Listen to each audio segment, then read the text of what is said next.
This show is part of the Deluxe Edition Network. To find the other great shows on the network, head over to the deluxeeditionnetwork.com. You assholes do exactly what I say, or I will take you outside and fuck you in the street! No! Don't do that! Don't fuck us anywhere! Hello and welcome to another episode of Deluxe Edition. I am your host, Casey Shearer. Joining me, as always, Ray, the podcaster. What's going on, Casey? Hey, not much, Ray. Another incredible interview today. Holy crap. This guy has been on the forefront of environmental shit since the 70s, I guess. Yep.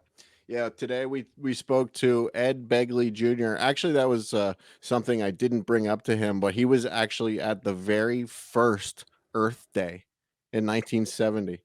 It's pretty crazy. And I actually went to see him. That's something else I didn't bring up during the interview. I actually went to see him in Washington, D.C. at an official Earth Day convention, whatever it was. He was a speaker there, and Government Mule also played there that day. Well, we know why you were actually there. All right, Ed, our guest, Ed Begley Jr. You can find his products. We talk about it in the show, but he has some great cleaning products out now. Been in movies such as She-Devil, Transylvania 65000, Lucky. He's in shows like Saint Elsewhere, Living with Ed, Better Call Saul, Young Sheldon. Just a great actor. He's been in over 300 television shows and movies. Yeah, that's a lot. Yeah, and this was an awesome interview. You can actually see his dad's Oscar behind him, which is a first for us, our first Oscar on the show. He tells a very funny story about that. So check it out. Let me just do the house cleaning very quickly here. If you'd like to find our other shows, you could go over to deluxeedition.show, and all of our previous shows are posted over there. If you'd like to follow us on Instagram or Twitter, you can go to Deluxe Edition Pod.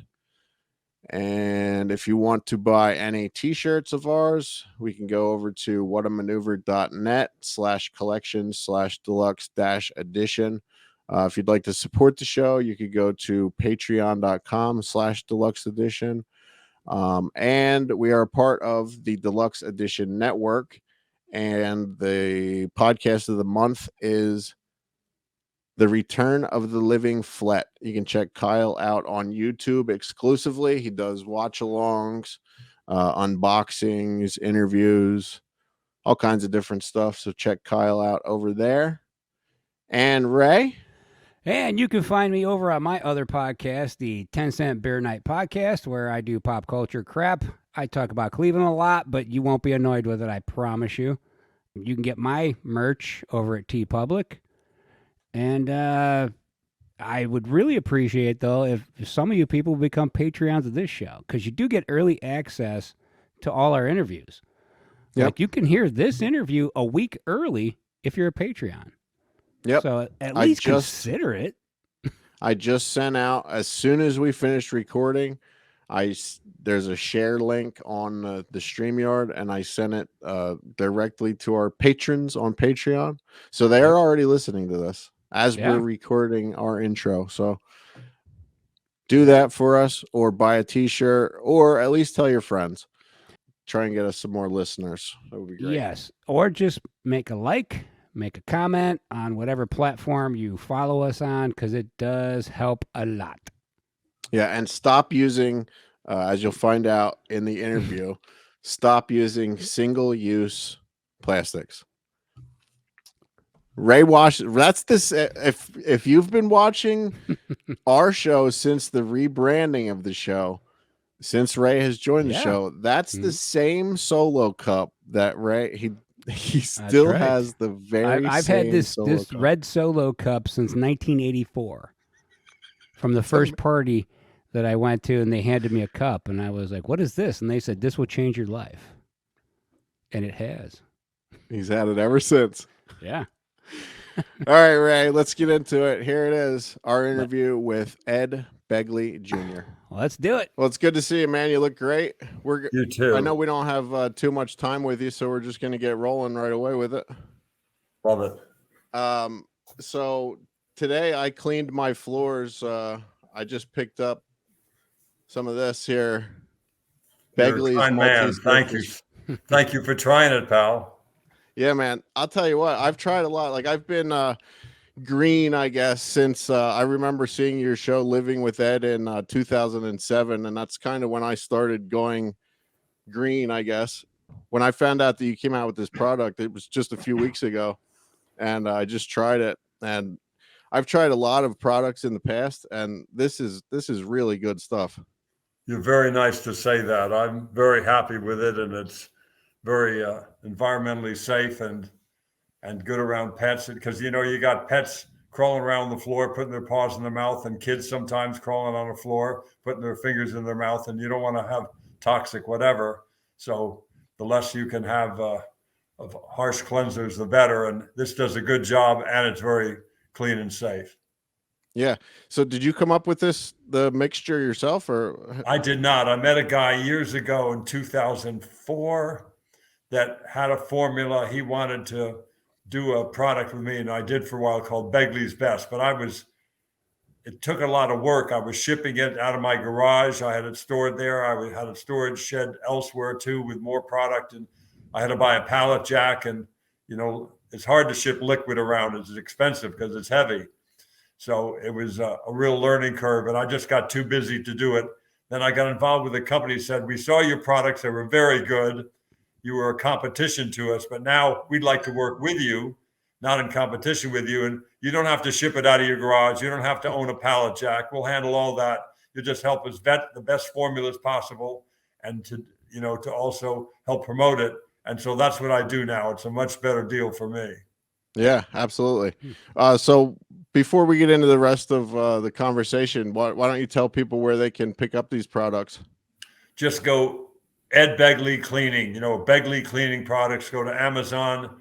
We're going to have it in Chewy very soon. I think it's going to be in Costco soon too. But if you just go to any search engine at Amazon or at, just Google Begley Cleaning products, it'll come right up. Yeah, and I'll stand by this product. I mean, it really works good. You're very kind to say that. Thank you, buddy. That's so nice of you. And I want to talk about your dad a little bit. He kind of got you into the whole being an environmentalist, right? He did, without ever using the word environmentalist. He was one, because we turned off the lights, we turned off the water, and saved string and saved tinfoil. And he was the son of Irish immigrants. He had been through the Great Depression. So it's just the way I was raised. And when he died in 1970, I wanted to do something to honor him. And so he died within just a few days of Earth Day. And so I started recycling and composting, became a vegetarian, and used all biodegradable soaps. And back then, there's nothing like the cleaning products I have. So I used vinegar and water to clean glass, and I used baking soda to clean up a sink. And it was everything that I did, riding the bike or the bus, all of it was cheap too. Being a vegetarian was cheaper than buying meat. So every decision I made that was green for the environment was also green for money, and so for saving money. So pretty soon I had enough money to buy not just cheap things like, bike riding or a bus ticket, but I could buy a medium ticket item, like a solar oven or a rain barrel. Then pretty soon, many years later, I could finally afford solar, in my house. And that's what I urge people to do today. People say, I can't afford to buy a fancy electric car like yours or 9 kilowatts of solar. I said, neither could I when I started. You don't run up to the top of Mount Everest. You get to base camp and you get acclimated and you climb as high as you can and do what you can. But don't be put off on the scale of doing everything. Do something today. Isn't there all kinds of incentives now that with solar panels and all that stuff too? Quite robust incentives nationwide. There's very good federal incentives, and in a state like California and in New Jersey, and I think Massachusetts, several other states, there's very good, aggressive, incentives at the state level too. So you can do very well getting a solar setup today, because now for years you haven't had to do what I did, which is to buy it for a lot of money back in the late 80s. The mid 80s, I bought solar hot water. 1989, I bought solar electric. It was a fortune. But now you'll have the same size solar as I have in my roof, and you didn't put $1 down. You won't own it. If you want to own it and you have the money to do so, I encourage you to do so. You get those rebates. But if you don't want to own it, you can just lease it. You'll pay, like $70 a month for the lease, but you'll save $100 a month on your power bill. So you're putting $30 in your pocket in your sleep. You don't have to do anything. And they're very aggressive and very vigilant about keeping the system maintained and putting out the most power. Why? Because that's how they get their money. The system isn't working, they're going to get a truck out there right away to fix it, because they get their cash by whatever amount of kilowatt hours they make from the panels. So it's a very smart setup. Yeah.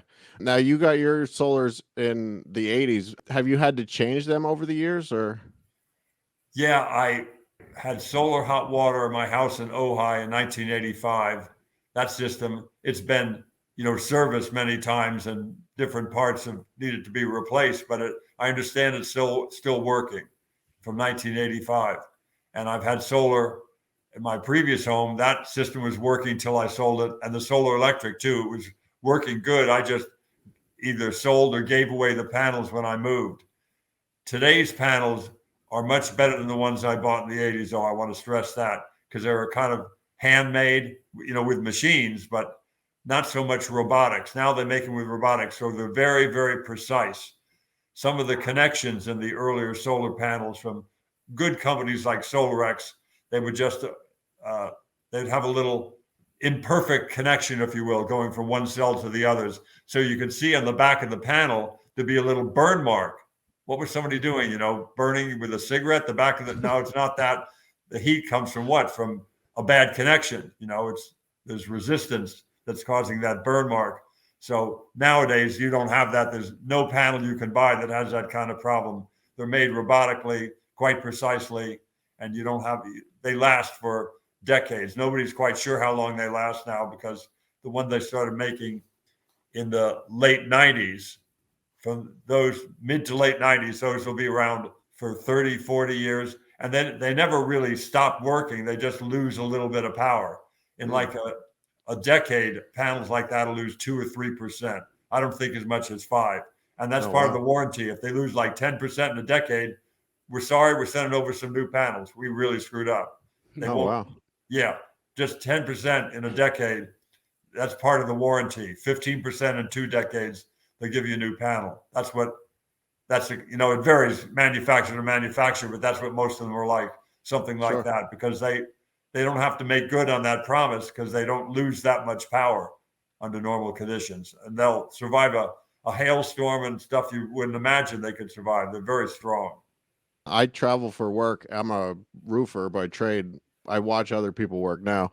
But in California, they're putting a lot of solar panels on the Home Depots in California. And it doesn't seem like a lot goes into it.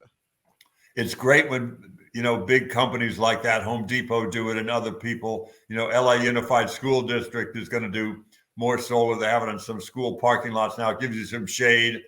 And, big box stores, Walmart did it years ago. It's great when corporate interests and other government entities and school districts do it. My daughter, who's an environmental hero to me, I've got 2 great daughters, and one of them works up at a place called Tree People. And she came up with this idea that we're pitching to LA Unified School District, where you swap out the diesel buses for electric, and you charge them at all these, you put up a lot more solar with these great federal incentives there are now to help with panels, certainly for school districts. You make every parking lot, LAUSD, school district parking lot solar. Now they get charged, during the day when they're not taking kids. They pick the kids up, and then at the end of the day, they drop them off. They also have at nighttime. What do they have? They're going to be fully charged or partially charged when they get back. You've got a great amount of power for emergencies in those buses, huge battery arrays. So you've got a great battery storage area in the buses, and you've got electric power safely taking kids around. It's not just a twofer, it's a threefer. So I hope they see the wisdom and do it. It's a very good idea. Yeah. Wow. I want to talk a little bit about electric vehicles, but before that, I want to go back to your dad. He was also a reason that you got into acting. Yeah. And he won for some of our viewers, listeners, they might not know this, but your dad won the Oscar for Best Supporting Actor in Sweet Bird of Youth. I just watched 12 Angry Men last night. Great movie. Great movie. Could you tell us the story about your dad letting you hold the Oscar for the first time?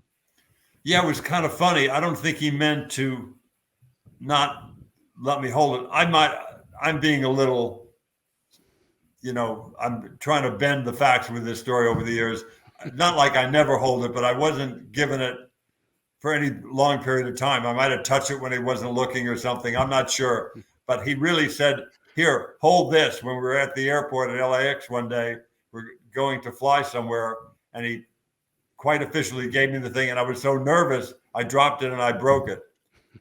I thought he was going to actually kill me because he was letting people that he never met hold it, and take a picture with it. He'd carried it around in the back of his car, behind the driver's seat, under the seat. He had it there safely stored so nobody hopefully would steal it. But he had carried it around for a long time, and he'd pose with people. People would say, "You're Ed Begley. Can I get a picture with you?" He said, "Sure. Let me hold on. We'll, want to hold the Oscar?" It was fantastic. He really was. He was in the unemployment line the day after he won the Oscar. The next morning he was there so he could get his unemployment check. He was a real, like a factory worker dude from Hartford, Connecticut, that made it in his 40s finally as an actor. Yeah, I was doing a little research on him. Left school in the 5th grade, went into like the carnivals, and he was in World War II, right? Yeah, he served the military. He worked as a short order cook. He worked at carnivals and circuses. He won a Charlie Chaplin contest when he was quite young, and he just had the bug. His father, my grandfather, was what they call a hod carrier, H-O-D. A hod is like a V-shaped couple of pieces of wood with a pole, and you would carry up the mortar or the bricks up to the masons up the scaffolding that were making a brick wall or a brick building. And he did that work. You had to be strong to do it. And he was a strong lad, apparently, from Ireland, came over in a boat from Ireland, he and his wife. Wow. County Kerry. And so my dad wanted to be an actor, and he did odds and ends for a while, and finally got successful in radio in Hartford, then radio in Manhattan and New York, then plays in New York, and then TV and films, and finally won the Oscar. Yeah, and I just while we were talking here, I noticed it over your right shoulder. That's right. There's Dad's Oscar. Very cool. I mentioned earlier that I travel for work. I have, for Hertz, it's called the President Circle. So I can go and get in any vehicle that I want. And now in LA at LAX, I've been seeing that they have Teslas that you can rent. I heard that too. I hope that's true. I'll bet it is true. It is true. I'm telling you, it's true. I've seen it. I want to rent one, but tell me, do I need a lesson in anything before I?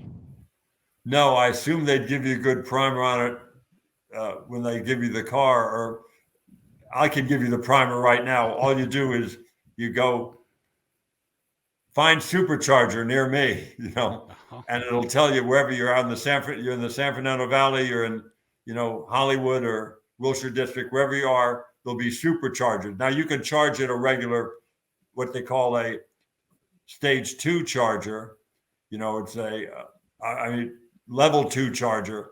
That's 240 volt, like I have in my garage. You can even charge on 110 volt, but that takes you forever. If you're somewhere driving up to a cabin somewhere and all they have is 110 volt for charger, you can charge it there, but that's not ideal. Besides the superchargers that are like 480 volts of current and a lot of current going in, 480 volts of voltage and a lot of current to go with it. You can just charge at different malls and shops and street parking and all kinds of places with these a charge point or Blink. There's a bunch of different, like there's different gas stations, there's different electrical, charging opportunities out there at different malls and restaurants and shops. So you can do that by just find charger near me. And if you have the time, and I'm sure you do, even if you don't have the time, you want to do it quickly, all the more so, you just go find supercharger near me, and that'll get you charged up, like 25 minutes, you get most of your charge. Oh, wow. If you just have 10 minutes of the supercharger, you get another 100 miles or something. Just 10 minutes. Yeah. Wow. So, yeah, I know you've been driving electric vehicles since like the 70s. It was like a golf cart, essentially your first one. How have, well, I know it's a huge difference from the Tesla to a golf cart, but over some of the other electric vehicles that you've had, how does the Tesla compare? It was real Darwinian kind of, the fish crawling out of the up onto the shore of the beach, and then it becomes a amphibian, and then it's a reptile, and then it's it's that kind of a thing. I bought an electric car, so I thought in 1970, and you correctly stated what I should have known. It was a golf cart with a K, with a windshield wiper and a horn. It was licensed for the California roads, but certainly not the freeways. It went too slow. But then it got better. In 1989, I bought a VW Rabbit. Oh no, the first one I had in more recent years was a Subaru converted to electric. I bought that for only $1,750, not $17,000, $1,750, and it ran. It had good tires under it and good batteries in it. So right away, it was ahead of the deal. And then a friend, Howard Latofsky, this wonderful guy, helped me convert it for just $2,500 extra dollars. Now I'm into it for $4,200. He converted it to higher voltage, so it went on the freeway and went further too. And then I got a VW Rabbit that would go like about, I think that would have 55 miles of range, which was a lot for me, having lived with, like 10 miles range in that little golf cart. So now I had a car that would go 55 miles of range and would go on the freeway pretty fast, had good pickup too. And then I finally, life got good in 1996 when I got the first EV1, that great General Motors car. It was only a 2-seater, but it was a great car. And I had that. Now you could go, like 125 miles with that. And there was some chargers around, paddle chargers, the old inductive paddle charge. And then they were crushing those, as you might remember. They took all those back. They were all on a lease basis. They wouldn't let anybody own them. And when they took those back, I quickly jumped into the Toyota RAV4, which I had from 2001 till 2014. Had that for years. That was a great car. I bought that, and it ran great. Then I got a Nissan Leaf, which had, like a pretty good range like the RAV4. That had good range. And there were even more chargers those days when I got the Leaf. And it also had a fast charge, like a CHAdeMO kind of a fast charge outlet in it. The Leaf did. So I could charge up quickly at some places. And then I finally got a TV series that was on not just for, a couple of episodes, but a full season, then indeed a second season, the show Bless This Mess, and went, I'm getting me a Tesla. And I got a Tesla S, and I'll never look back. It's such a great car. It's amazing. Awesome. I just started watching Bless This Mess. A friend of mine just told me about it when I told him we were doing this interview. And what a great show. I can't believe I had never heard of that before. It was so much fun working with Pam Grier and Dax Shepard and Lake Bell, and this woman, Liz Merriweather, who did New Girl. She wrote it with Lake Bell. It was just wonderful. David Koechner, Lennon Parham, incredible cast.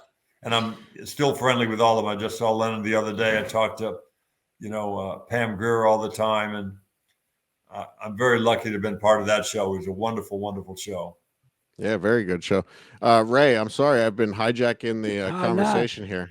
I tell you, these are my favorite interviews because I don't have to do anything. I just sit here and listen to two people having a great conversation. But no, I absolutely loved Future Man. And I hated that it only got 3 seasons. Yeah, I loved it. I love Seth and, all those guys. It just wonderful, wonderful cast in that. Great writers. And I did it for a while with the great Glenn Headley, this wonderful actress who's a dear friend of mine. She sadly passed. So that was probably one of the many reasons they decided to focus on things other than his family, from the past. And so, but I'm very grateful for the episodes I did have on that. It was great to be in and great to watch. I'm a fan of the show. I just loved it. Any chance you can bug them to maybe get it to come back? Maybe put a bug in their ear, because I think there's some untapped comedy gold in that thing yet. I think so too. Well, we talked to work them over good. We talked to Patrika Darbo last week, and she said that the soaps for the soap operas, people would write in. Yeah. So maybe we could start a petition. You know what? We should do that. Bring it back. Yeah. Count me in. I'll write a letter too. All right. You also you work with Christopher Guest quite a bit. I'm so lucky to know him. I've known him since the 70s. I was friendly with a lot of people at the National Lampoon, and he was part of that great album called the National Lampoon Radio Dinner album, like a TV dinner, but radio. Was a very clever cover and great comedy gold on the album. It was just wonderful. And then I got to meet him through his sister, Alyssa Guest, and through some people at the Lampoon. And I told him what a fan I was. And so he included me in a few things he did early on. So I was in Spinal Tap. I was a drummer in that, and worked on a couple of the other comedy shows that he worked on. Then he did this brilliant movie called Waiting for Guffman. I was over the moon and just so happy to know a guy who would do a movie like that. But then the second one, he goes, for Best in Show, I got a part for you too. You want to be in the desk clerk? I said, absolutely. And I've been very lucky to be in every one since. So does that mean you're going to be in the new Spinal Tap Part 2? Well, I died in a bizarre gardening accident, so I don't think I can come back. I don't think I'm coming back from the dead. Ah, that's right. You were a drummer. You didn't make it out of that movie. That's right. Well, I'm sure that he'll fill or write another character for you to fill. That's true. Happily, I'll do craft service in any movie he's doing. He's the best. Yeah. And I also loved you in Better Call Saul. Another great show that you were a part of. My God, was that terrific. 6 incredible years. Yeah. Best people. Ray Seahorn, Jonathan Banks, Patrick Fabian, just incredible. I just love the show. Bob Odenkirk, too, is a great writer, not just a great actor. He's a great writer. Wrote on Saturday Night Live. He's just amazing, prolific writer and actor.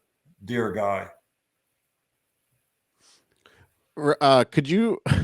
I know we're all over the place here, and I'm not sure how much time we have with you. Anthony said you only had about 25 minutes. So, is recycling still as good as it was when people first started doing it? I've heard you say recently that it's not what we once thought it was. Well, it was really kind of bad back in 1970 in that you had to drive a long distance. There was no curbside pickup at all. You had to drive a long distance. I did my electric car, so I wasn't polluting on the way there and back, but it was a long drive to the recycling center. They only took newspaper, amber, clear, and green glass, like bottles, and like aluminum or tin cans. Those were the 3 things. Oh, plastic milk jugs. They take those, not other kinds of plastic, just the milk jug plastic. And then it expanded. They had curbside pickup. They started taking not just aluminum and metal, but cardboard and paper and, of course, still newspaper. Then they started taking different resins, like number 1, plastic, polyethylene and terephthalate. Number 2, high-density polyethylene. Number 3, 4, 5, and 6. Often 6 is styrofoam. And they were actually doing things with a lot of it, most of it even for a while.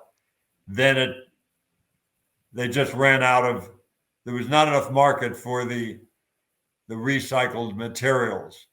Not enough people were making new things out of it. And if you're not buying recycled, you're not really recycling.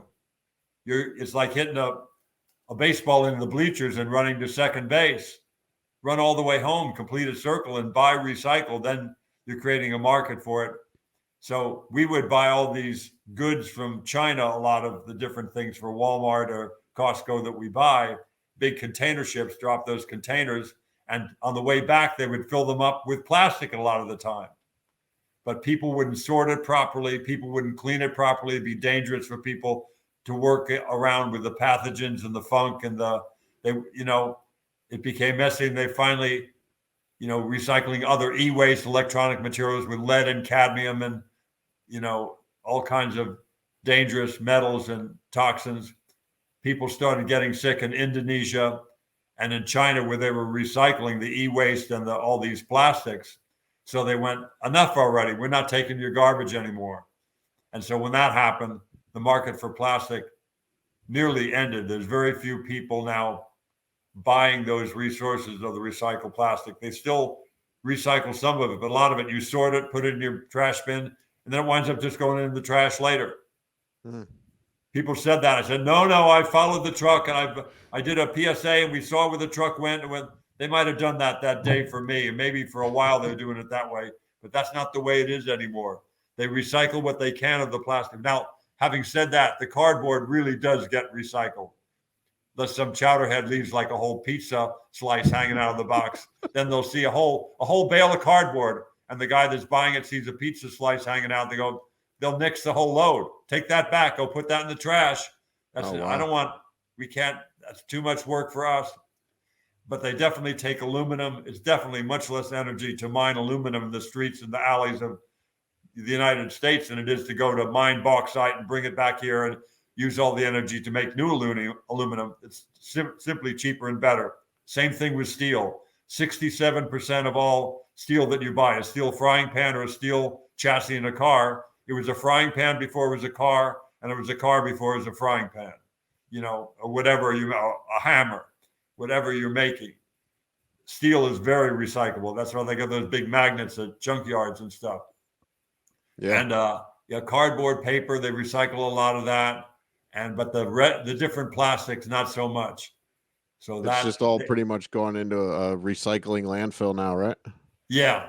They recycle what they can of some of the resins that have some value to make, like a plastic ruler. People make plastic things, out of recycled plastic, or those kind of, like car stops in a parking lot, mm-hmm. They make them out, or different, a product they call Trex, which is good for like decking and stuff because it lasts forever because it's plastic. Yeah.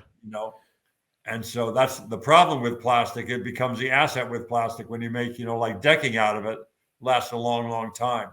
So if you don't buy recycled, you're not really recycling. We need to put more incentives out there for companies to use recycled materials so they don't just pick it up at our curbs as we sort it all and do all that stuff. Well, we don't sort it anymore. We used to have to sort the different numbers. Now they sort it at what they call a MRF, or Materials Recovery Facility. And having sorted it, I think a lot of it just goes in a landfill, I'm afraid. Wow. I've always had this argument I heard this somewhere, I don't know how many years ago. If you do recycle and you throw it in the recycling bin with the cap on, like a plastic bottle, like a water bottle, right, that they'll just throw it in the trash.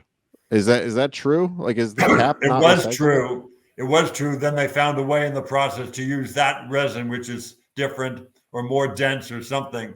They found a way. So then they went, no, leave them on. It was do not leave them on for a decade. Then about a decade ago, it went, yes, you can leave them on. We'll recycle the cap with it all. But used to be you have to pull out like a glassine envelope, an envelope with a little plastic window in it. I used to pull all those off because I heard correctly from different people who actually recycle the materials. They said, we just throw all that shit away because it got the glassine window. We just want the paper. So I started pulling that off. Then I went, no, don't do that anymore because now we do blah, blah, blah. The rules change all the time. But the new rule, most people know because they've seen it in the papers, that New York and LA Times, many other papers, there's a fraction of the market for recycled plastics that there was in the past because the people in Indonesia and in China have had enough and they don't want to take our trash anymore. It's just probably all piling up there as well, right? Yeah, everywhere. Yeah. So the best thing with plastic, you got a bathtub that's overflowing and leaking. You want to get a mop. You want to do this. You want to do that. But the first thing you should do is turn off the tap so it doesn't keep flowing.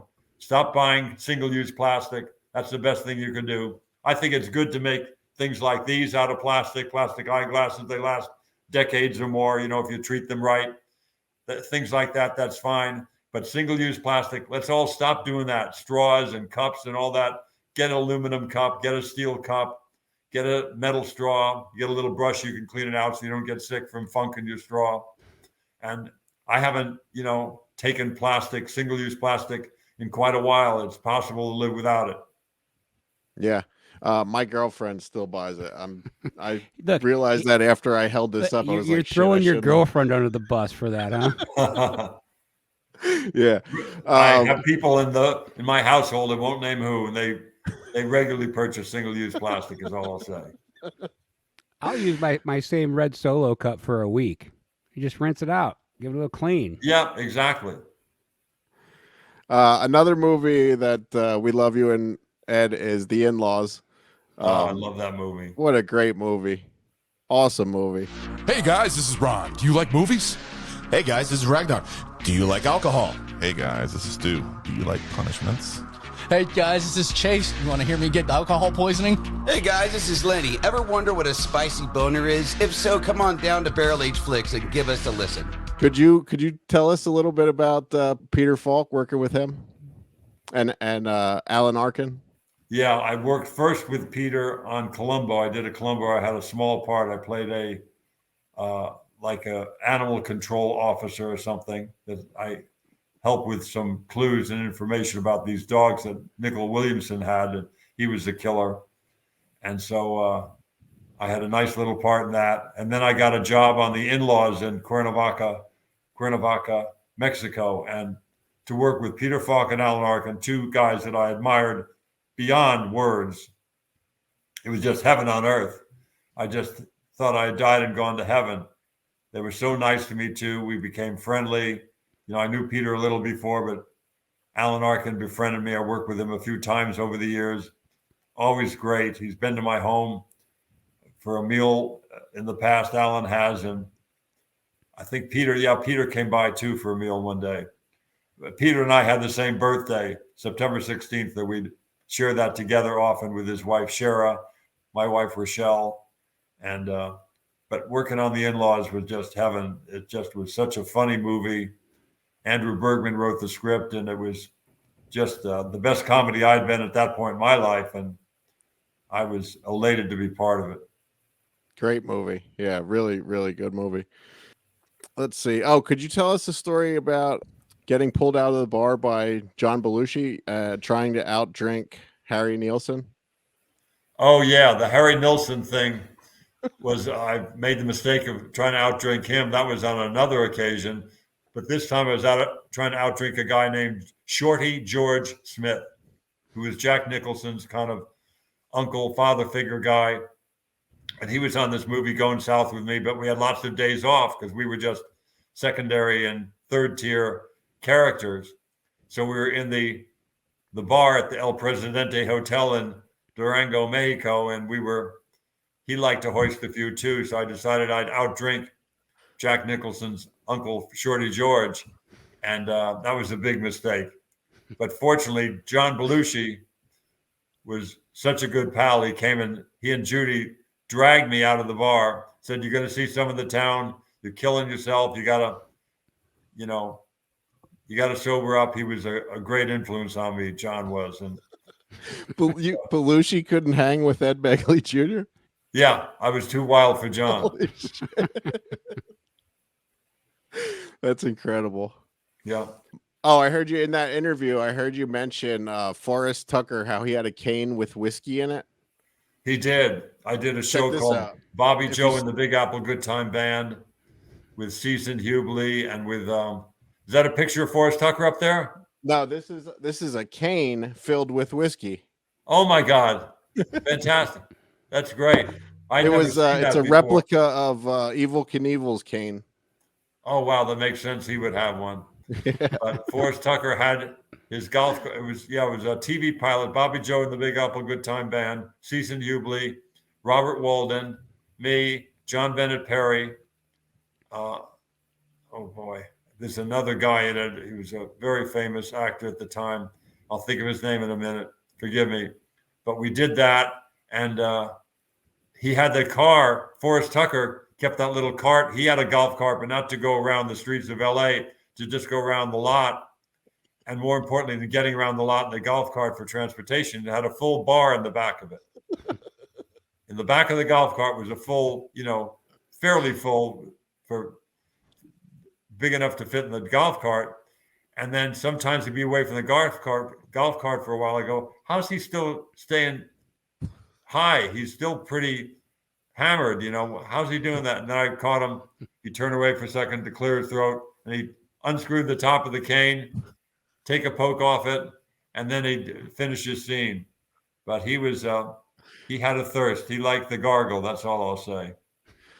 Well, it wasn't uncommon for when you're filming, if there was a drinking scene, that everyone's actually drinking, right? Yeah, they would drink real liquor in a drinking scene, and it was not frowned upon. People would, not only just drink on a movie, but get high, with the director, with the producers. And I did a few movies in the 70s, Blue Collar and other movies that I did where it was not, it later became, if you're wired, you're fired. But that wasn't the case in the 70s. A good book to read would be that Easy Riders, Raging Bulls book is wonderful about all that, all the insanity that went on some of those sets. But people still did good movies, and they, somehow lived to tell the tale. I somehow did. I don't know how I did, but I did. Yeah, we talked to Bo Svensson a few weeks ago. He was on the set. He was in North Dallas 40 with Nick Nolte.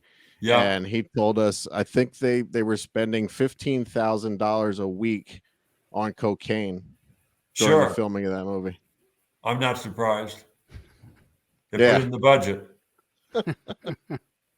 It's amazing that any of that stuff got done, because I've done cocaine. Yeah, it was a crazy time. I drank a lot. I did drugs and somehow made it through it. I even operated a vehicle. How I didn't kill anybody is a miracle. So I'm just grateful to be here and be sober since 1979. Oh, great. Awesome. Ray, am I missing anything here? No, I think we pretty much nailed everything important. Now, is there just any weird crap you want to ask him, Casey? Yeah, we have a couple. Well, one fan question here. I found this very interesting. He's from a podcast on our network. He's from the Real Drunks. Matt Marlowe. He said, ask Ed if he ever plays the George Harrison's 1968 custom Fender Telecaster Rosewood guitar played on the rooftop concert and in the Let It Be movie. What is it like to have that being such a huge part of music and Beatles history? I have the good fortune to have been friends with all four of the Beatles, and very lucky that I'm still friendly with Ringo. And I know Paul very little, but I know him a bit and admire him greatly. But I knew John and I knew George. So Olivia, his widow, is a friend of mine, and I know the family. And there was a guitar that came up for auction, and I'll just say I was able to be a liaison. I only had the guitar for 15 minutes, but the guitar is in the hands of the people that should have it, is all I'll say. Oh, awesome. I was just I got a cell phone, and I got a limit of how much to spend or something, or instructions about what I should bid. And I did that, and I'm very happy that the family has it. Very cool. Very cool. So I go back to your Living with Ed show. I remember watching that when it came on. I forget what it was, like on a green channel that they were trying to do. I forget what it was. But the guy that I used to work for, roofing, after we saw your show, in the basement of his shop, we cut a giant hole in the, like we made the one door much wider, and we put, I think it was like 1,000-gallon tank in the back room, and it now collects all of the rainwater on his from his house, and it flushes the toilets and all in throughout his house. Fantastic. Yeah, very cool. That's so great. My tank is 10,000 gallons now. I know. I saw that. I saw that on. I saw that on something I was watching the other day. It's amazing. And then we just have one final comment here from Terry Feltman. Watching your show, Living with Ed, is what inspired me to be more conscious of our personal impact on the environment. We compost, use rainwater collection, keep the backwoods for nature's friends, and continue to lower our trash and recycling. We are trying to stop using any plastic at all. I love these folks. Tell them thanks so much and keep it up. We need to do a lot to protect the wonderful web of life that supports us all. You know, we're here because most people have been environmentally conscious over our long history. People have made big mistakes in the past, but we've been more smart than not smart with the environment. We got to get back to that, to where we work with nature the way indigenous peoples have for centuries and millennia, and do more of that. It's possible. We can do it. It's not jobs or the environment, it's jobs and the environment. So that's where we need to head. All of us do our part, and corporations do their part, and government do its part. We can make a lot of good changes. Absolutely. And before we get to the plugs, I have a special request to put you on the spot, but could you do your Peter Falk impression for us? Could I ask you something? That movie, The In-Laws. Okay, Alan Arkin was in the movie. He was wonderful. There was a guy that played a CIA thing or something. He was a total pain in the ass. What the hell was his name? What? Begley. That's the guy. Oh, I think he owed me $55. Unbelievable.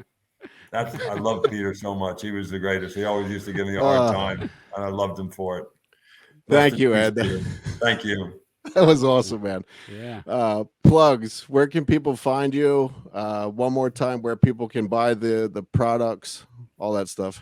Just go to Ed Begley Cleaning Products at Amazon or at Google search, whatever your search engine is.